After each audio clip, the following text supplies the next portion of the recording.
En Memorias que Perduran de hoy hablaremos del ámbito educativo, con un docente que está en función hace 32 años en el sistema universitario. Él es licenciado en Ciencias de la Educación, pero tiene varios diplomados, una maestría, un doctorado y también postdoctorados.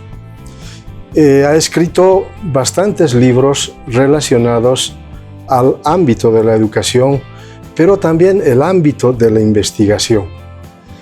Quiero presentarles al doctor Mario Vidal Moruno, con quien tendremos el agrado de recordar ciertas facetas de su vida a través de estas memorias que perduran en el tiempo. Mario, quiero darte la cordial bienvenida al programa Memorias que Perduran y tu saludo inicial para los internautas que ven el programa. Muchísimas gracias, muy buenos días, Constantino. Gracias a tu programa, felicidades por un programa nuevo. Estamos para compartir, como dice el título, Memorias que Perduran. Y bueno, con mucho gusto y agrado vamos a conversar.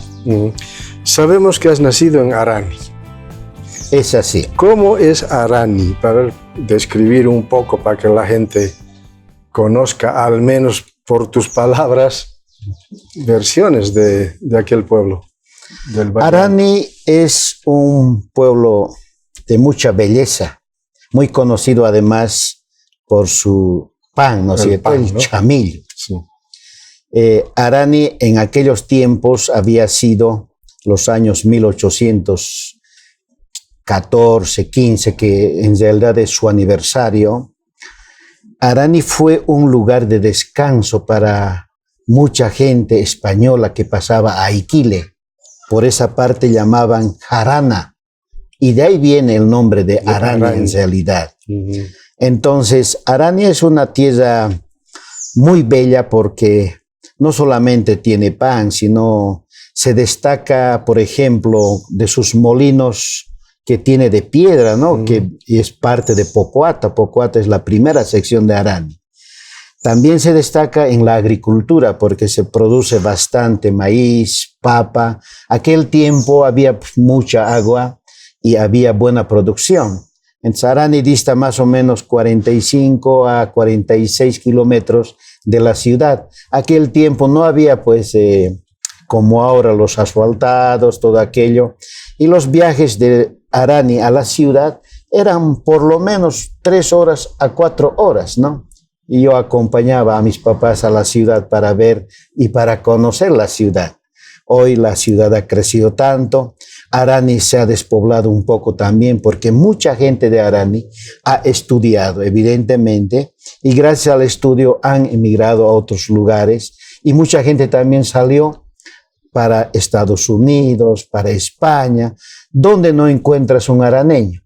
Como cualquier cochabambino, está en todo el mundo. Cochalo dice que está hasta en la luna, ¿no? Así es, exactamente, ¿no? Arani es eso. Arani es una linda tierra. Yo he vivido hasta el bachillerato en realidad porque estudié escuela, colegio, terminé el bachillerato y después vine a hacer mi servicio militar aquí al CITE. Mario, ¿y qué recuerdas de la escuela? Wow, la escuela, estamos hablando de los años 1965 que ingresé a la escuela. Mi escuelita se llamaba Gualberto Villarroel, era una escuelita, unidad educativa de niños. Éramos más o menos entre 200 a 250 estudiantes. Recuerdo la primera vez que me llevó mi hermano mayor, que ya estaba en curso superior, en sexto en aquel tiempo. Me llevó y me hizo conocer la escuelita y se olvidó después de mí. Y fue interesante estar en un primer año de esa escuela porque aprendí las primeras letras de una profesora que se llamaba Lili aquel tiempo. No sé realmente la vida que llevó hasta esta parte. Sin embargo, las primeras letras, el primer llamaremos eso, esa experiencia de convivir con con otros chicos de la misma edad. Bueno, la escuela yo creo que es un recuerdo tremendo porque uno inició a rayar y hacer el círculo. Ahí inició tal vez la historia de quien quiera, ¿no es cierto? La escuela, por eso, con mucho cariño y amor, hay que recordar. ¿Y el ciclo secundario? El ciclo secundario hice en el colegio también de la provincia, que era el único colegio que se llamaba Colegio Nemesio Antonio Mariscal. El único colegio, y tenía más o menos también entre 150 docentes estudiantes, y muchos años antes no había el bachillerato. La gente venía a Punata, o en su caso venía a la ciudad. Algunos entonces hemos esperado esta posibilidad, y para mi suerte yo soy casi de la segunda promoción o tercera, en realidad, porque ya había el bachillerato para no estar viniendo a la ciudad. Aquellos tiempos era muy costoso venir de la provincia hacia la ciudad, estudiar aquí para pagar un cuarto, no sé. Yo creo que era tremendo gasto para los padres que han asumido ese desafío de traer a sus hijos a la ciudad para culminar su bachillerato. Gracias a Dios yo terminé en el colegio de la provincia y en Arani, y esa promoción era de 33 estudiantes. Eso lo recuerdo con mucho cariño. ¿Qué significó para ti estar en secundaria en Arani? La secundaria de Arani fue otra experiencia mayor porque la mayoría de nuestros profesores eran de aquí de la ciudad. Yo recuerdo muy bien a mis profesoras y profesores que algunos han estudiado inclusive conmigo en la universidad, porque ellos evidentemente eran profesores de una normal y luego estaban siguiendo una segunda carrera. Anécdotas fundamentales como por ejemplo, cuando yo llegué ya terminando el bachillerato, me encontré con dos profesores como estudiantes también en la misma carrera. Pero el bachillerato fue también una linda experiencia porque aprendí a relacionarme con muchos amigos que hemos estado siguiendo desde el colegio. Luego vino un intermedio, había intermedio aquel tiempo, y luego había primero, segundo, tercero y cuarto medio hasta el bachillerato. Y bueno, lo más importante tal vez como una anécdota para mí ha sido participar en el colegio como parte de la selección en fútbol. Jugaba de número 7 en la selección del colegio. La primera linda experiencia aquellos años, estamos hablando de más o menos de 17, 18 años de edad, para luego culminar esa etapa y luego pensar en otras situaciones. Creo yo que el nivel secundario fue determinante para pensar qué es lo que vamos a hacer posteriormente. Nuestros profesores nos ayudaron en eso. Había un profesor, recuerdo muy bien, René Gamboa, era profesor de literatura. Ese profesor nos decía, niños de aquí para adelante, jóvenes de aquí para adelante, si quieren estudiar en la universidad, tienen que saber un montón de cosas. Nos traía aquí a la ciudad, a la biblioteca municipal, y ahí nos entrenaba a hacer lectura. Era un profesor muy dedicado a los jóvenes, y por esa razón era un profesor muy exigente, pero también muy amado porque nos enseñaba cosas interesantes. Terminado el bachillerato, vienes a la ciudad. Exactamente. ¿Qué significó ese cambio? Ese es un cambio muy tremendo porque los bachilleres en la provincia que terminamos ese bachillerato, hay pues una linda fiesta. La familia se prepara con todo. Por ser bachiller aquel tiempo era todavía muy significativo. Entonces tienes tu padrino de promoción, la fiesta del colegio, la fiesta en la casa. Era interesante, ¿no? Todo eso. Cuando eso termina, evidentemente en la cabeza hay una espina que pesa mucho. Se llama ¿cómo voy a llegar a un cuartel para cumplir con un deber cívico? Y eso es un gran problema en la familia. O sea que antes fue el cuartel. Claro que sí, claro que sí. Terminamos bachillerato, no pasó ni 2 meses, nosotros ya estamos preparados para venir a hacer fila en un cuartel, en cualquier lugar. Yo tenía aquel tiempo hermanos ya mayores que me decían, será bueno que hagas fila por el CITE. ¿Quieres entrar al CITE? ¿Quieres ser buen soldado? Haga la fila allá faltando 48 horas. Y eso hicimos varios compañeros, venimos así en grupo. De esos compañeros en grupo, 2 quedamos en el CITE y varios se fueron por el Oriente, otros por Oruro, otros por La Paz. Ahí terminó la vida de amigos y tenías que hacer ya otros amigos. Nuevos. Porque claro, ese cambio es tremendo porque con amigos has compartido 3, 4 años en el ciclo medio. Eso fue una experiencia interesante porque uno aprendió varias cosas fuera del colegio, en las fiestas, por ejemplo. Hay que ir a estudiar a la plaza principal porque la energía eléctrica era a motor y solamente tenías energía eléctrica en la plaza hasta las 12 de la noche y se apagaba. Y luego la vela o el mechero. Todavía yo he pasado aquellos tiempos, pero no me arrepiento porque esos esfuerzos han sido esfuerzos interesantes, importantes para pensar la vida futura. Y Mario, ¿qué destacarías de tu estadía en el cuartel?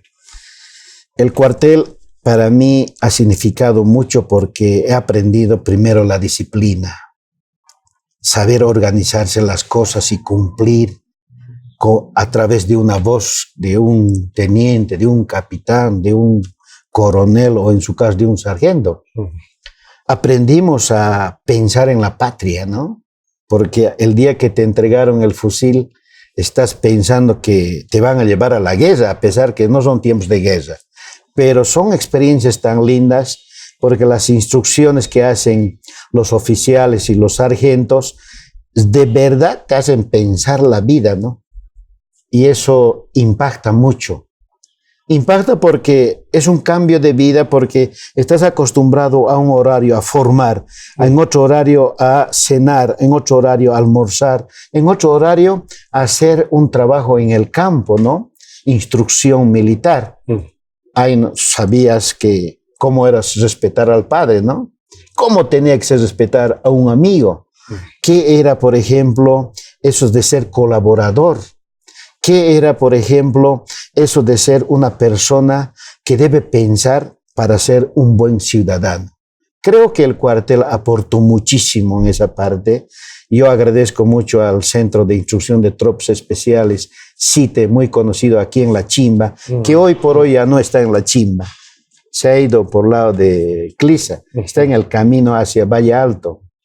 Entonces, el cuartel, claro, tuvo una educación. Yo tuve esa educación ciudadana, me ayudó bastante a pensar y a madurar además, porque gracias al cuartel uno empezó a pensar que la vida ya no va a ser regresar a la casa, porque el cuartel era un requisito fundamental aquellos tiempos, que también te despedían con una fiesta y te recibían con otra fiesta los papás, la buena ¿no? Llegada, ¿no? La buena llegada, que esto y lo otro. Linda experiencia. Estaba todo un año aquí en el CITE. Eso me ayudó mucho porque algunas veces del cuartel yo salía un sábado para conocer la ciudad. Gracias a esa situación, un domingo yo conocí la Universidad Mayor San Simón, La Puertita. De ahí, entonces, siempre en mi cabeza había, gracias a la orientación de hermanos mayores que ya eran profesionales, estudié en la universidad, no estudies como nosotros, más o menos, ¿no? Y esa necesidad ya te llevaba a pensar qué vas a estudiar, ¿no es cierto? Y a propósito, ¿cómo surge la idea de estudiar ciencias de la educación? Ah, es un cuento. Tremendo es eso. A ver, vamos con el cuento.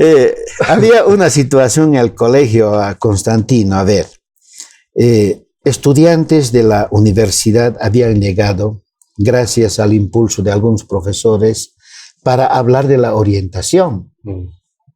Bueno, yo era bueno para dibujar. Y me dijeron, después de las charlas, como sabes dibujar, estás bien para arquitectura. Caramba, yo tendré que ser arquitecto por saber dibujar solamente. Bueno, las cosas habían sido muy diferentes. Cuando yo me inscribí a un curso preuniversitario a arquitectura, que fue mi primera experiencia en la universidad, era tremendo.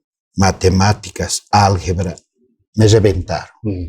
De verdad, yo no era bueno para matemáticas, para el área de ciencias exactas, nada que ver. Física, química, inclusive. Yo era buen estudiante para biología, filosofía, para letras más que todo, ¿no? Pero me clasificaron para estudiar arquitectura. A otros amigos les decía, eran, por ejemplo, profesores, le decían, oh, tú sabes mucha matemática, tú tienes que ser ingeniero. Pero cuando hemos llegado a la universidad, la realidad había sido tan diferente. Yo fracasé, apenas estuve yo en la carrera de arquitectura, ni 2 semanas.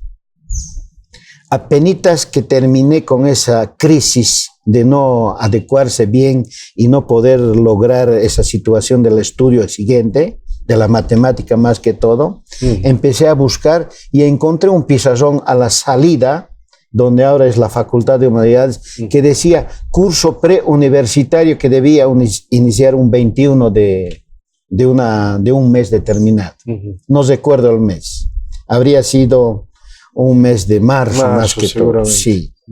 Yo pasando por ahí vi un letrero que decía curso preuniversitario, carrera de pedagogía. En mi cabeza era pensar, voy a ser profesor, pero no profesor para escuela, sino para la universidad. Creo que esa idea me llevó, me orientó y me estimuló muchísimo y me inscribí retirándome del otro lado. Y hice ahí el curso preuniversitario, que era un curso, recuerdo bien, de 6 a 8 meses. Hicimos ese curso. Eran 4 materias, profesores muy exigentes, bastante lectura, pero gracias a Dios tenía mucha adecuación y podía resolver las cosas fácilmente y me quedé en esa carrera. Esa es la historia que me permite decir por qué elegí a pedagogía, porque luego cambiaron nombres, etcétera, etcétera, ¿no es cierto? ¿Y qué recuerdos tienes de la carrera de pedagogía, ahora ciencias de la educación? La carrera de pedagogía, como se fundó en los años 76 en realidad, gracias a Ramón Daza, esa generación de profesionales, ¿no? Antonio Cabrerizo, María Alice Gantier, estaban ahí varios profesores, un gran profesor, Juan Bailí. Yo recuerdo mucho a mis profesores, eran muy buenos profesores, de mucho respeto, tenían en realidad mucho conocimiento, experiencia.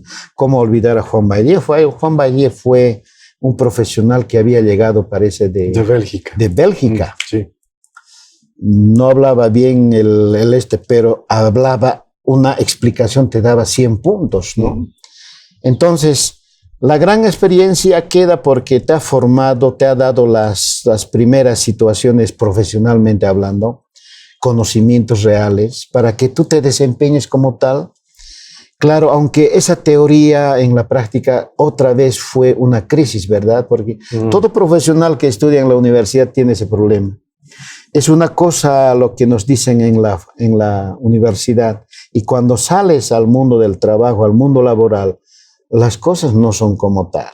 Hay que empezar a aprender muchas cosas. Lo bueno de los profesores que nos exigían era buena lectura, aprender buenos libros, buscar buena bibliografía, y gracias a eso pensé que la vida universitaria era en realidad una situación fácil, pero no fue tan fácil.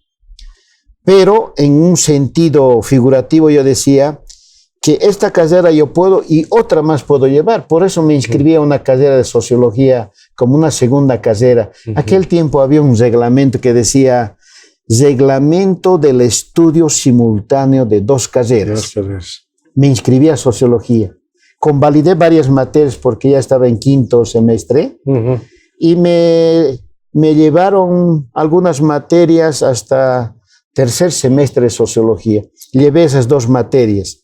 hasta que terminé pedagogía, quedé sociología casi en el medio y nunca más hurgué más, nunca más. ¿Por qué? Porque terminé la carrera de Ciencias de la Educación sin haber hecho mi trabajo de tesis. Yo ya era contratado, tenía esa suerte de que me habían conocido en algún lugar y me contrataron para la Universidad Técnica de Oruro. En Oruro. En Oruro. ¿Y cómo empiezas en Oruro? En Oruro empiezo pues gracias precisamente al equipo pedagógico que tenía Ramón Daza y compañías. Había un equipo pedagógico. No sé si tú recuerdas, si conocías aquel tiempo. Había un equipo pedagógico entre Ramón Daza, María Elisa Gantier, estaba Juan Bailí, estaba Cabrerizo. Eran los 4 puntales fundamentales, y Rafito Galín. Eran puntales. Ellos trabajaban aquí en la universidad en algunas carreras para hacer actualización pedagógica, didáctica, curricular. Daban clases de ese tipo a los docentes. No se quedaron por ahí. Este es un equipo famosísimo de aquel tiempo. Entonces, eran contratados a otras universidades. Yo al terminar en los últimos semestres tenía la posibilidad de ser ayudante, pero además yo elegí el área de planificación y me tocó casi los últimos 2 semestres, 3 semestres, planificación académica. Ramón Daza estaba ahí. Yo era su auxiliar de Ramón Daza. Era auxiliar muchísimo tiempo de esas materias que daba él. Y bueno, dada la casualidad, empecé a hacer esas prácticas con planificación. Y resulta que un día llega una invitación a Ramón Daza, que era el director académico para aquellos tiempos, director de planificación académica de toda la universidad. Era así antes. Y bueno, me dice, Mario, ¿quisieras ayudarnos? ¿En qué, profesor? Vamos a viajar a Oruro y necesitamos que nos ayudes con los textos. Hay que policopiar los textos. Aquel tiempo no había fotocopiadoras, ¿no? Era todo policopiado. Yo ayudé en eso y me dijeron, muy bien, vas a tener tu pasaje, vas a ir con nosotros. Hemos ido, ¿no? Yo ya estaba cursando el último semestre, terminando en realidad. Llegamos a Oruro, nos recibe el vicerrector en el ferrocarril, porque fuimos en ferrobús por primera vez. Por primera vez llegó a Oruro. Y en Oruro nos llevan al Hotel Terminal, recuerdo muy bien, el vicerrector, y hay un piso 4, un piso 5, así, nos ubican ahí. Inician las actividades al día siguiente, todo normal, muy bien, lindo, muy aplaudido. Eran más de 160 docentes. Llenísimo el aula, ¿no? Lo importante es que al tercer día, María Elisa Gantier está con gripe, no puede ir a dar ese trabajo. Y era la temática sobre evaluación. El profesor, el licenciado Daza dice, Mario, prepárate, tienes que ir vos a cuenta de María. Está mal, no puede salir. Ese rato voy con ellos. Me presentan y hago un trabajo. Por suerte ya tenía alguna práctica porque era auxiliar docente. Claro. En la primera fila habían estado las autoridades de la universidad. Estaba el rector, que yo no... Estaba el vicerrector, directores de diferentes carreras. Me aplaudieron lindo. En la tarde fui con mayor naturalidad.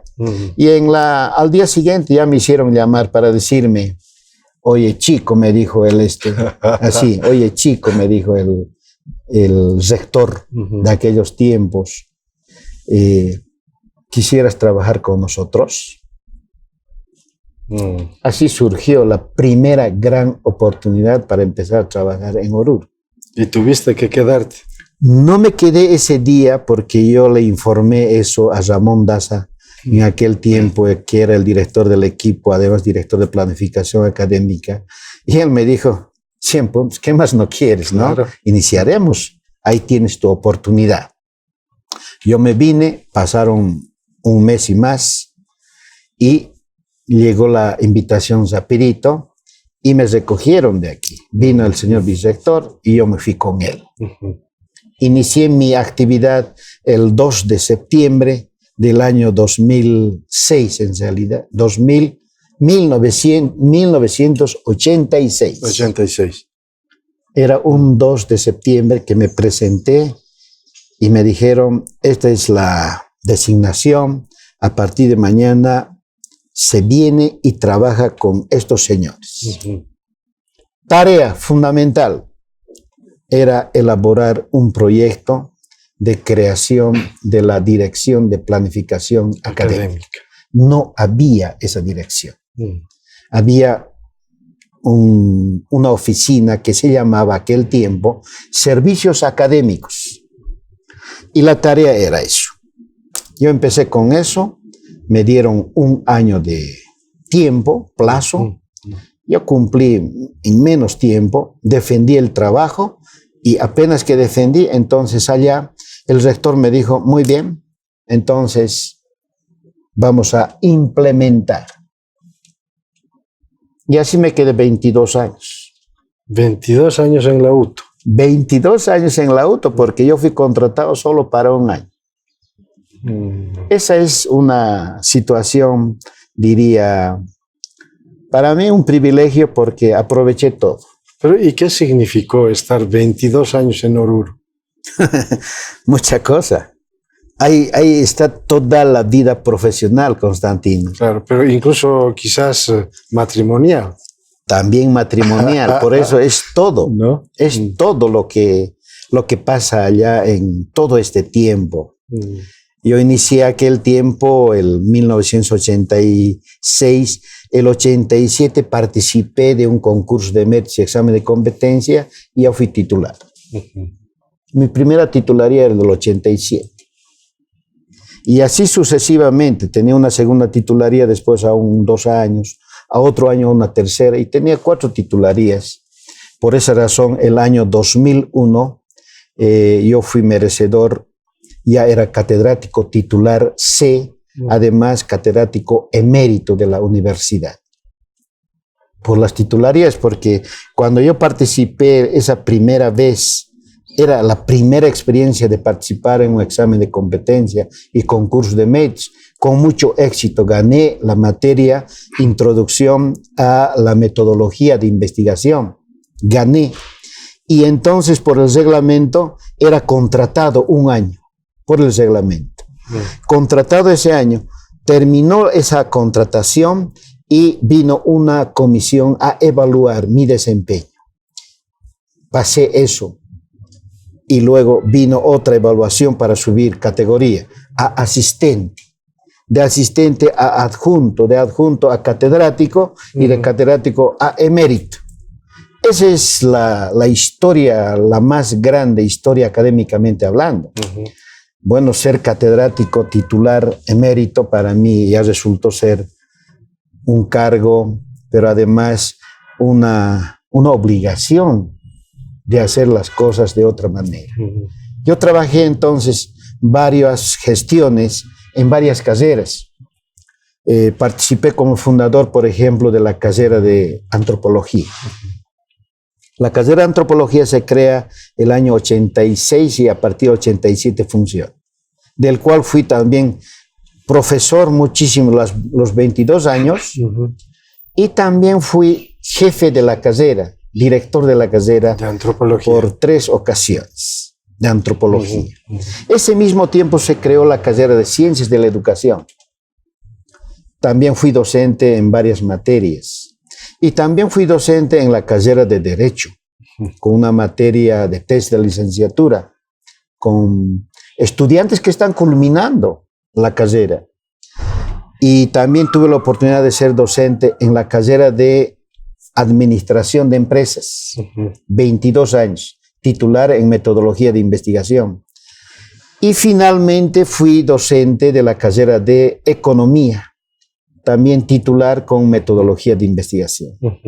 Entonces, para mí fue una situación brillante toda esa época, ¿no? Desde el 87 hasta esos 22 años, ha sido una etapa académica Mario, brillante. ¿El Club San José marcó algo en tu vida, en tu estadio en Oruro? Mucho. Yo sigo apoyando, mi equipo es San José. Sí, yo apoyo.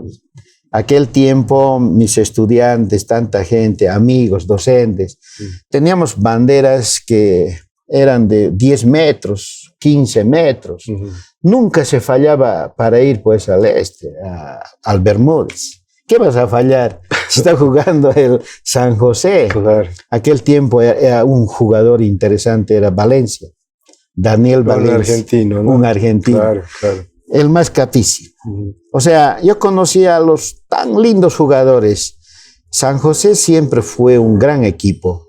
Tuvo pero buenos tropiezos también los años 2000, inclusive bajó de la liga, ¿no? Pasó fuera.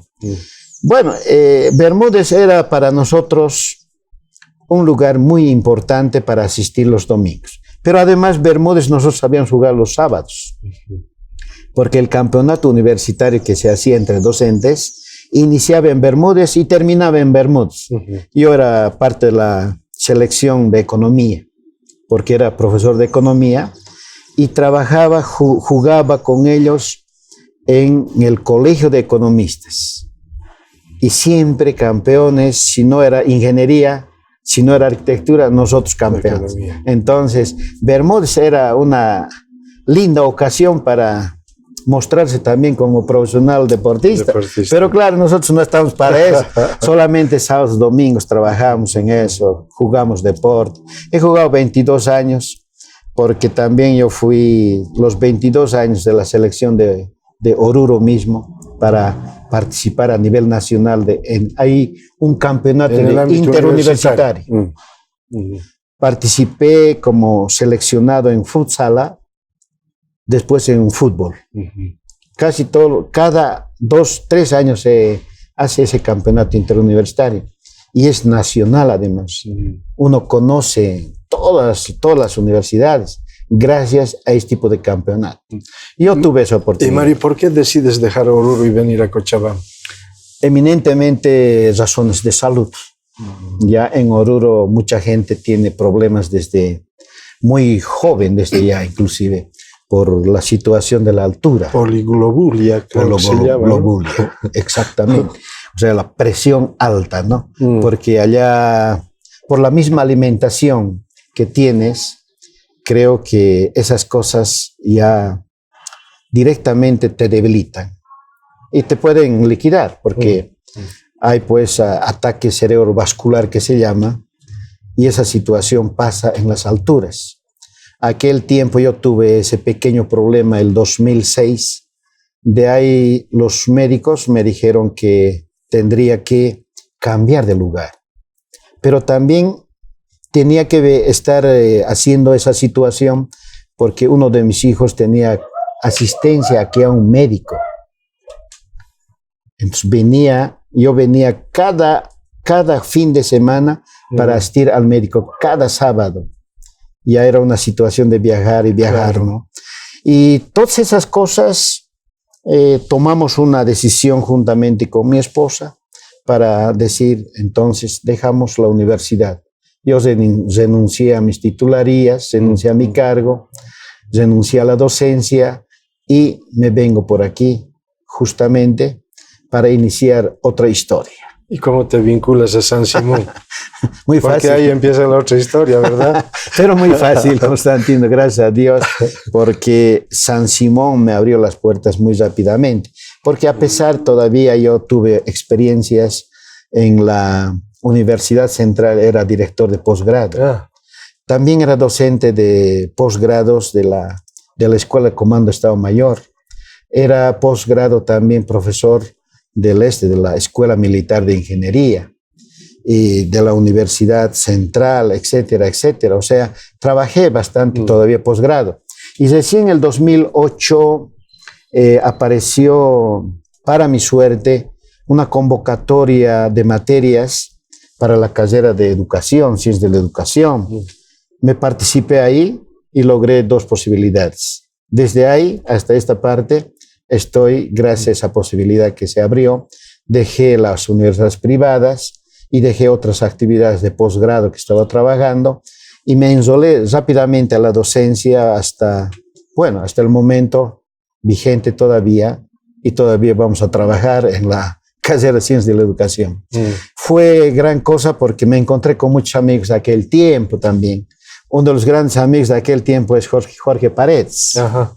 Debes conocer, claro. Un gran amigo. Abogado además, ¿no? Abogado además. Estudió después de mí en realidad el mismo Marcelo Aramayo. Después de mí, yo era tenía ya, más adelante estaba yo. Y así aparecieron grandes amigos que hoy conocemos. Está Saúl Pérez, Roberto Nina, que ya son docentes de mucha antigüedad porque tuvieron la posibilidad de ingresar más antes. Así fue. Una de tus facetas es la publicación de libros, Mario. Aquí podemos apreciar varios títulos. ¿Qué tiempo necesitas para producir intelectualmente estos materiales? Exactamente. Esta actitud fue muy necesaria, tomar estas situaciones, porque cuando empecé a estudiar los posgrados y fundamentalmente cuando logré ser admitido en el primer curso internacional del doctorado en Ciencias de la Educación que realizó la Universidad Mayor Pontificia de San Francisco Javier de Chuquisaca, fue el año 1997. Eso fue una primera situación que te dijo, algo tienes que hacer, porque ya en el doctorado nuestros profesores nos decían lo siguiente: si no escribes, no puedes hacer ni esto. El primer impulso, la mejor motivación fue esa situación. Claro, antes habíamos hecho la maestría. La maestría hicimos con la Universidad de La Habana. Era un convenio justamente con nuestra Universidad Técnica de Oruro. Hicimos también un curso de especialidad con la Universidad Nacional de Educación a Distancia, con España. También aproveché ese curso. Y los diplomados hicimos justamente muchos docentes que estuvimos declarados en comisión para la Universidad Mayor de San Andrés. De Oruro sabíamos ir a pasar clases nosotros, declarados día jueves, día viernes y sábado más, para hacer este curso que era importante. Era el curso de educación superior, era un diplomado. Y diplomado aquel tiempo ya fue una necesidad para ser docente, ya siendo docentes, de hecho. Entonces creo yo que para redactar, escribir, preparar libros, precisamente el primer impulso fue el doctorado, porque había una obligación de publicar un libro para lograr terminar la titulación del doctorado. Yo terminé el doctorado el 2001, el 98, 99, el 2000 y el 2001, los 4 años. 4 años. 3 años de curricular y el último año era ya quien pueda, defienda, su tesis, trabaje y punto. Y para defender tenías que mostrar un producto que era un libro, y eso fue la primera experiencia para hacer un libro. Precisamente ahí yo trabajé el libro sobre la innovación de la calidad de la educación universitaria. ¿Por qué trabajé esto? Porque en el posgrado mi tesis doctoral titulaba lo siguiente: cómo evaluar la calidad de la formación profesional. Entonces, fue cómo orientar las cosas para elaborar esa primera obra. Tomé referencia de esa tesis y, bueno, fue exitoso en ese momento. De ahí empecé a estudiar otras cosas más. Hasta el momento tengo 9 libros publicados, 9 libros. Y bueno, para esto sacar tiempo al tiempo significa estar utilizando la noche como fuera el día.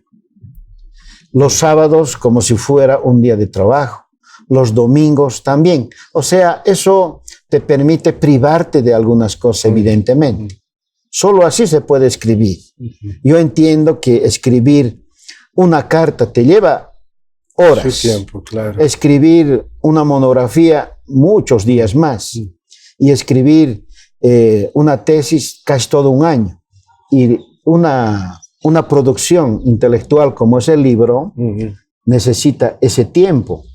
Ahora, sacar el tiempo de donde no hay, eso es saber ubicarse en diferentes horarios y trabajar donde se pueda. Y lo más importante, tener un plan de trabajo para terminar ese libro, es precisamente, yo diría la gran virtud que uno debería tener. Planificar los tiempos, utilizar los tiempos que no te perjudiquen tu actividad. No te olvides, Constantino, la universidad nos exige, claro, lleva su tiempo. Hasta tienes que ir a tocar en hora, ¿verdad? Digital. Si no es eso, firmar. Bueno, la responsabilidad es número uno para un docente, de hecho. Y entonces, claro, el tiempo es el peor enemigo. Pero todo se puede, Constantino, cuando se planifica el tiempo. Gracias a Dios yo tengo esa virtud de decir, hasta este horario puedo estar en estas cosas, pero de aquí para adelante tengo otras actividades. Y me refiero a mis actividades intelectuales, porque publicar un libro no es fácil, supone tiempo y supone dinero. Claro, gracias al libro te van a conocer también en diferentes lugares. Mis libros han llegado a varias universidades brasileras, han llegado a México también, han llegado a Colombia porque después hice otros estudios. Y lamentablemente el tiempo, el dinero y todo aquello tienes que invertir. No hay más, Constantino. Si queremos publicar algo, es el tiempo, es la cuestión económica y luego distribuir ese conocimiento. A veces yo mandaba a varias universidades como un regalo 5 ejemplares, para que te conocieran en el nivel nacional, hablaremos, ¿no? Pero todo eso fue exitoso y hoy todavía tengo 3 libritos que voy a publicar este año que viene, este año. Tengo una sobrita del año pasado que no pude publicar, lo voy a hacer en estos primeros meses del año y luego tengo planificado otros libros más que ya están casi culminados también. Yo me dedico bastante utilizando horas nocturnas. Bueno. Eso es la clave, diríamos, y el sacrificio que uno lo hace en ese sentido. Mario, hace rato hablabas de la evaluación de la calidad educativa universitaria. ¿Cómo ves ahora este panorama de la formación académica en la universidad? Bueno, las universidades, yo digo, en este tiempo, para el siglo XXI, necesitan transformarse y necesitan operar muchas acciones estratégicas si pretendemos que la universidad va a servir para que la producción intelectual, en primer lugar, en segundo lugar, la formación de profesionales y en tercer lugar, para interactuar con sus instituciones. No olvidemos que la universidad es fruto de la propia sociedad, por tanto, se debe a ella. La sociedad hoy está interpelando esa situación de la calidad de la formación profesional. ¿Por qué? Hay 2 cosas centrales para mí. Primero, porque las universidades no han despertado para transformar sus planes curriculares. Primero, no hemos adecuado planes curriculares. Muchas carreras continúan todavía con planes curriculares de muchos años atrás. Y una segunda cuestión, aquí sí soy muy objetivo. La formación docente, para innovar la docencia universitaria, es clave para cualquier cambio y además para mejorar esa calidad de la formación profesional. En mi tesis doctoral yo había trabajado la calidad de la formación, precisamente. Sé qué es la calidad, qué dimensionalidades y qué complejidades tiene, cómo la calidad se puede trabajar para decir cómo la universidad está cumpliendo con la formación profesional. Lo lamentable, lo grave en este tiempo es que no hay planes de transformación universitaria. Hasta tenemos planes de desarrollo universitario hasta desfasados a veces de la propia realidad. Yo participé, tuve experiencias en la propia universidad en el vicerrectorado participé en la elaboración del plan de desarrollo de la Universidad Mayor de San Simón el año 2012-2013. Se concluyó con el plan del 2014, que ha concluido ya. Ahora ya estamos con el plan 2025, parece, en la San Simón. Por esas situaciones creo yo que hay que asumir muchas medidas estratégicas. Por ejemplo, hay estos dos elementos que acabo de hablar. Hay un tercero que hay que citar también. Se trata de cómo gestionar ese cambio. Y eso ya es de las autoridades superiores. Claro. Vicerrectorado tendría que dedicarse muchísimo a la cuestión académica.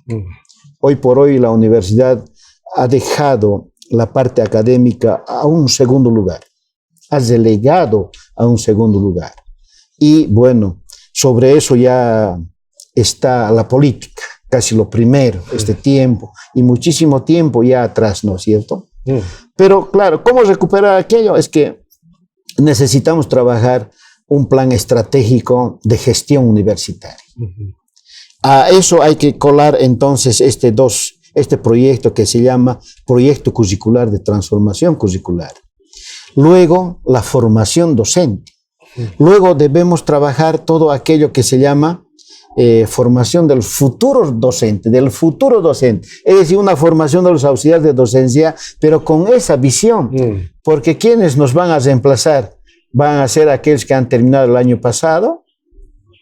No. Eso no va a aumentar en nada y va a mejorar nada en la formación profesional, nada. Entonces necesitamos todo un centro de formación profesional para el futuro docente. No tenemos en la universidad. Hace rato que yo hablé con algunas autoridades en esta situación, sugerí que se debe trabajar un centro de formación del profesor nuevo que va a venir para reemplazar a los que ya estamos para poder dejar la universidad, la docencia universitaria. Yo creo que es una gran responsabilidad. Más allá hay que hacer convenios internacionales con universidades también de otra parte del mundo, porque pueden venir equipos para hacer innovación docente. Hay esas posibilidades. Yo creo que Brasil ha avanzado muchísimo en eso. Hace poco estaba en México para recibir mi postdoctorado, que terminé también allá. Entonces yo veo que sí hay planes de transformación universitaria globales que asumen dos cosas fundamentales: cómo gestionar el cambio y cómo ese cambio debe impactar en la formación profesional, y nada menos para el mundo del siglo XXI. Eso significa que el mundo académico debería tener referencia el mundo laboral. Y no tenemos esos estudios, Constantino, no tenemos.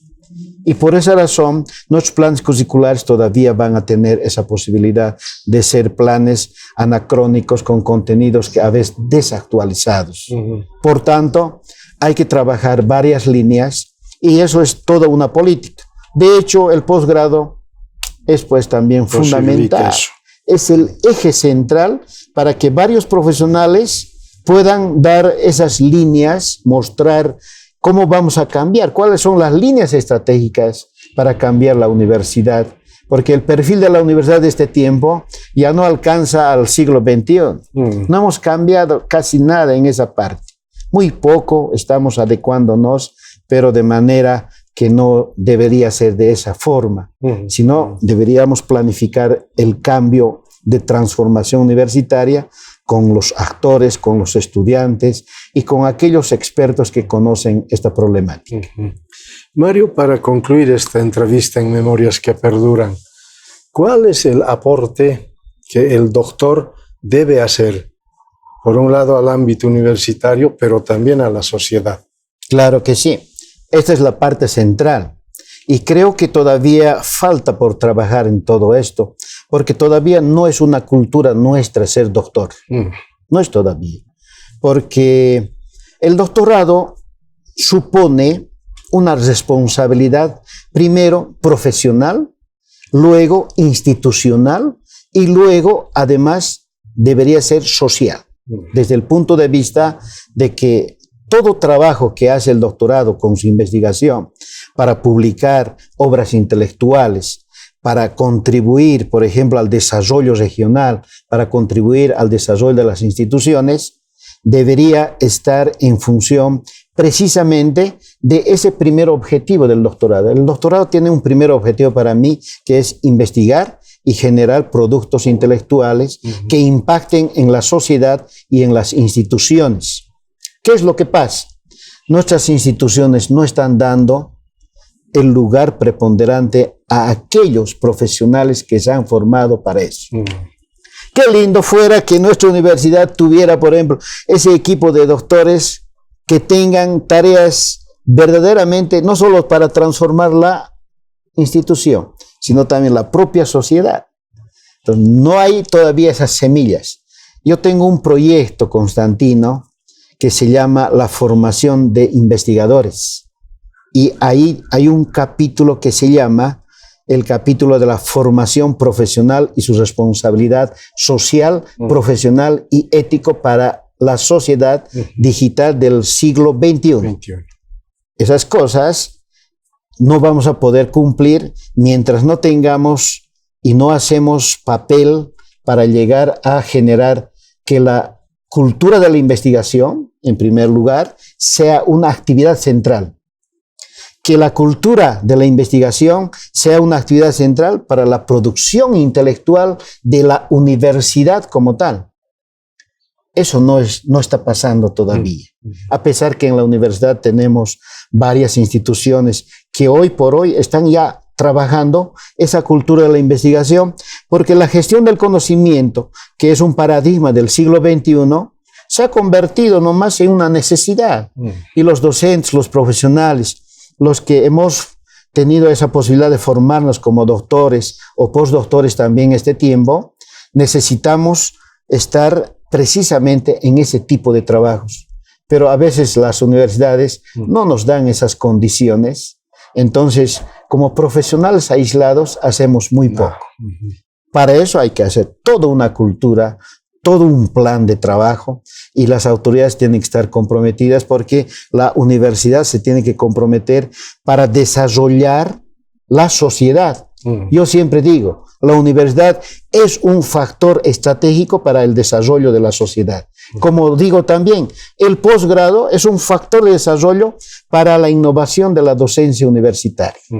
Esas cosas para mí creo que son importantes, y en esa medida sí podemos justificar.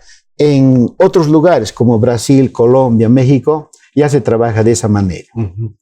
Bien, Mario, quiero agradecerte por haber participado del programa Memorias que Perduran y pedir que te despidas del público internauta que ve el programa. Primero, mis gracias, Constantino, por esta oportunidad. Es un privilegio para mí conversar contigo, porque la verdad las situaciones, no hay este tipo de programas, porque programas de este tipo ayudan a crecer cualitativamente a cualquier profesional y a cualquier persona. Segundo lugar, un gran saludo para todos quienes ven este programa, y decirles que un programa de esta dimensión, de esta naturaleza, es fundamental porque es motivadora, en primer lugar, y en segundo lugar, es que te permite mostrarte como eres. Creo yo que en esta mañana, en esta hora de conversar la vida, fue muy fructífero, es un éxito para mí, y que podamos conocer a otros profesionales, eso va a ayudar muchísimo a pensar que un programa, como decimos, ¿no?, perdure la vida. Creo yo muchísimo este programa, y te felicito, Constantino, por este programa tan lindo, porque nos va a permitir también no solamente ser parte actual, actor central de una sola institución, sino la sociedad también nos va a conocer de alguna forma. Muchas gracias, Constantino. Muy buenos días. De eso se trata precisamente, recoger testimonios de vida, recoger semblanzas, de manera que las personas que han ido aportando en el desarrollo social, político, económico del país sean conocidos por el trabajo, por las obras que desarrollan. Y Mario nos ha permitido precisamente conocerlo a él desde su faceta de niño en Arani, el haber transcurrido la secundaria, pero además el haber estado en el CIT, en el cuartel. Recordar su paso por la Universidad Mayor de San Simón, sus 22 años de trabajo en Oruro en el ámbito universitario, en la Universidad Técnica de Oruro, pero además su pasión por el Club San José, eso tampoco hay que dejar de lado, y su incursión, bueno, en las universidades privadas de Cochabamba inicialmente, y ya luego la Universidad Mayor de San Simón, donde se desempeña como docente, ahora docente titular, en la carrera de Ciencias de la Educación. Una trayectoria de vida a lo largo de todo este tiempo de aporte, de trabajo intelectual, de producción bibliográfica, que por supuesto contribuye en el ámbito educativo y en el ámbito de la investigación. El doctor Mario Vidal Moruno ha estado con nosotros en Memorias que Perduran. Una persona digna de destacar. Amigos, será hasta el próximo programa. Hasta pronto.